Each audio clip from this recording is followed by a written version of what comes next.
Hörmətli futbol sevərlər, sizi Misli Premyer Liqasının 31-ci turunun mübahisəli hakim qərarları və VAR müdaxilələri ilə bağlı icmala dəvət edirik. Bu buraxılışda meydanda qəbul edilən qərarların, eləcə də VAR tərəfindən aparılan yoxlamaların oyun qaydalarına uyğunluğunu epizodlar üzərindən birlikdə təhlil edəcəyik.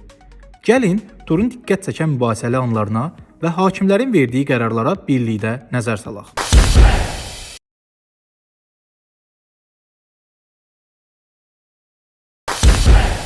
Zirənin oyuncusu öz zərbə meydanında rəqibə qarşı uğursuz sürüşmə fənd edərək qaydanı pozur və hakim penalti təyin edir.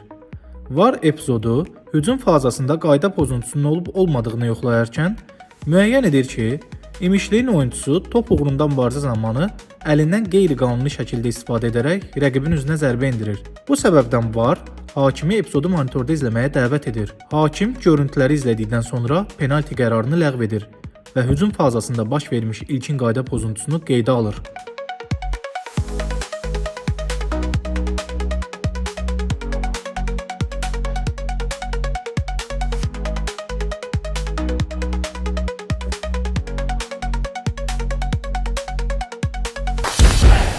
İmişli komandası rəqibin cərimə meydanına ötürmə etdiyi zaman top Zirənin oyuncusunun əlinə dəyir və hakim oyunun davam etməsinə işarə verir. VAR mümkün penalti epizodu kimi əllə oyunu yoxlayır və müəyyən edir ki, top əvvəlcə müdafiə olunan oyunçunun öz ayağından sıçrayaraq istiqamətini aşkar dəyişir və təbii vəziyyətdə olan əlinə toxunur. Əllə oyun meyarlarına əsasən burada qayda pozuntusu olmadığı üçün VAR meydandakı qərarı təsdiqləyir.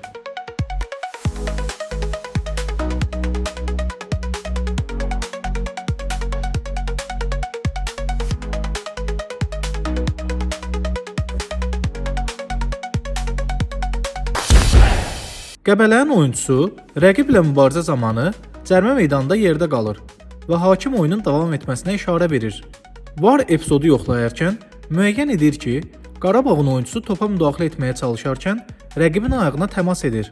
Lakin bu təmasın güc və intensivliyi olmadığından, həmçinin toxunuş sürtmə xarakteri daşıdığından penalti üçün kifayət etmir. Bu səbəbdən VAR meydandakı qərarı təsdiqləyir.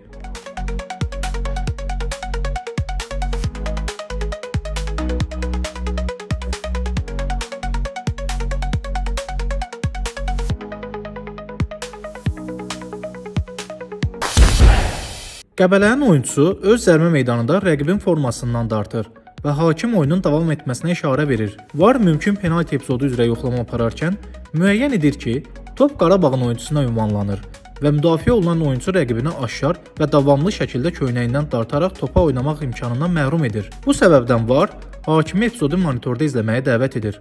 Hakim görüntüləri izlədikdən sonra penalti qərarı verir.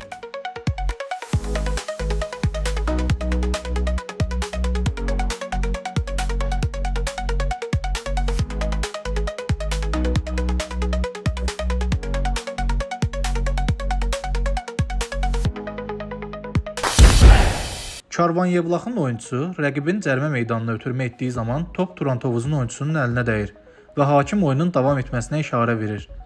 VAR mümkün penalti epizodu kimi əllə oyunu yoxlayır və müəyyən edir ki, top oyunçunun bu vəziyyət üçün təbii hesab olunan əlinə toxunur. Əllə oyun meyarlarına əsasən top qısa məsafədən və sürətlə gəlir. Top əli tapır və oyuncu tərəfindən əlavə hərəkət edilmir. Bu səbəbdən VAR meydandakı qərarı təsdiqləyir. Qeyd etmək istəyirik ki, əvvəlki turlarda baş vermiş oxşar əllə oyun epizodlarında da hakimlər tərəfindən bu cür ardıcıl qərarlar qəbul olunub.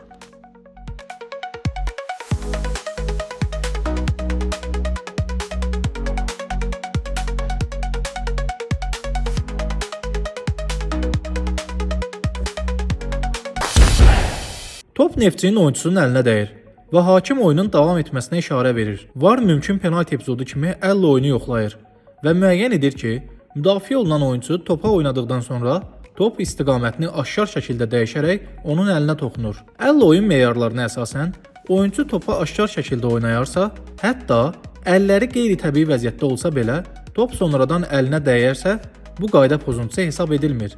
Şərt ondan ibarətdir ki, oyuncu topa aşkar oynadıqdan sonra əli ilə əlavə hərəkət etməsin. Bu səbəbdən VAR meydandakı qərarı təsdiqləyir.